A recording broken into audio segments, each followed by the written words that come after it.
do they do it? Why do they do it? Riding and crashing and winning and always faster and faster and faster. Well, welcome back to With Antone MotoGP 2025, everybody. And we're heading into round 12, the MotoGP season at the Czech Republic. So welcome back to the Brno circuit. And I think we're going to cover a few topics today. But I want to start by thanking everybody who's been watching the videos. I really appreciate it, and particularly those who have commented. Really appreciate it. I want to talk about a couple of things in the Jorge Martin situation. You know, it's now turning into manager versus lawyer. And I think the manager's approach versus what the legal approach has been quite significant. I understand that Jorge Martin will be doing a press conference solo tomorrow at the Brno circuit to make some form of announcement, a welcome back, and we'll see what decision he's going to make. But sometimes it's not the battle that you have to win, it's the war. Now, the war in this case has been performance. Let's talk about performance clauses. Now, you remember after the incident in Doha, Jorge Martin drove to the circuit to ask to extend the performance clauses, which weren't really agreed to. I know some of this information is a little bit hard to understand, but Rivola's strategy has been to now say nothing. Now, you remember earlier in the season, he was quick with the comments, see Jorge, it's a great bike. And I think Carmelo Ezpeleta is a pretty smart guy, because what he's really doing, he doesn't really care too much about Jorge Martin. He doesn't really care too much about Rivola. What he cares about is keeping that Aprilia motorcycle on the grid. Now, as you know, Ducati, Yamaha, KTM, Honda, Aprilia, you know, it's a big difference, and it's also something part of what I think is the legacy that's been sold across to Liberty. So let's see what he says. Now, the second thing I want to talk about is D-Day this weekend, the last round before the 3-week summer break. And it's D-Day for Yamaha, and in particular, Pramac Racing. What are they going to do? Who are they going to name? What is their decision going to be? Is it Rins? Is it Oliveira? Or is it Miller? Now, also, Maria from the Brazilian from Moto2 is also making a big claim. I don't know if you watched that Moto2 race from Germany, but if you haven't, go back and watch it. It's pretty amazing. But for me, I can't see Maria coming up from Moto2. I can't see two rookies.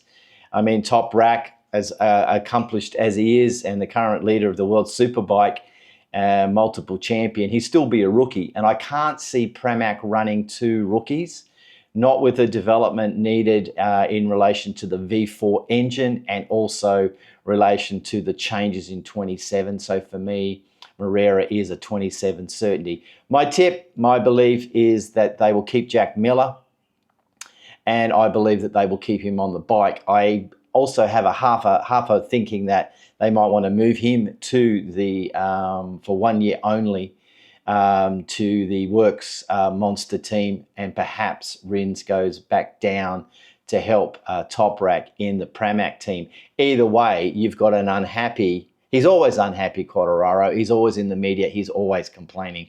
I can tell you right now, if I was paying 12 million euro a year, I would want something back positive from a PR situation. Right, so the other big talking point this week is we're back to Brno. We haven't been there for 4 years. 2020 was the last time we ran around there. I've been lucky enough, I've been to the Brno circuit on 3 occasions. It's a fantastic circuit.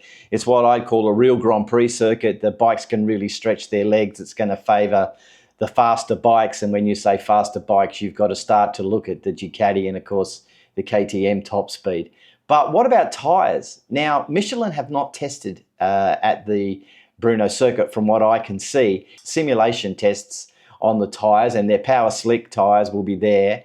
And I do believe that we might want to start to look back. I mean, do you remember back to 2013 when Phillip Island was resurfaced? What a disaster. The tyres couldn't go. They had to have the mandatory pit stop, break the race into 2 parts.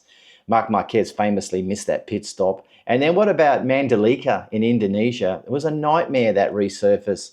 It was throwing up big chunks of rock, and they had to actually resurface that track again. Now, normally when you resurface a track, you would have a test session. I don't know why Michelin hasn't tested there. Simulation's fine. They're talking about an asymmetric rear tyre and the symmetric front. We saw the trouble that the asymmetric front caused in the German GP, all those riders crashing on corner one. It's the first right-hand turn that they experience after all those lefts, and I think that's why so many people went down. The riders don't like the asymmetric front, and I don't blame them. How can you get a feel? So I think tyres are going to play a huge part in this weekend. And the other one, let's not underestimate, because it's a big, fast, beautiful circuit. Look, I recommend if you want to go to a European round, it's one of the best circuits for me. I think fuel consumption is also something we need to think about, and the different mappings that the bikes will be using, because I think that's also going to have an effect on the racing. So anyway, let's see what happens. I'll drop back on later in the week and we can look closer at the predictions. But I wanted to get this one out today because of Jorge Martin. I don't know what your views are on it with Antone MotoGP. We're always pro rider. I support Martin, whether he's a nice guy or not. I think he's got the right to exercise his clause. But what do you think? What do you think Martin's announcement's going to be tomorrow? And what do you think Yamaha are going to do in terms of their decision for their fourth rider? And do you think the tyres this weekend will cause more trouble than is expected? Anyway, drop it down below. Give it a like and a comment. And of course, I'd love a subscription as well. Okay, see you. Bye for now.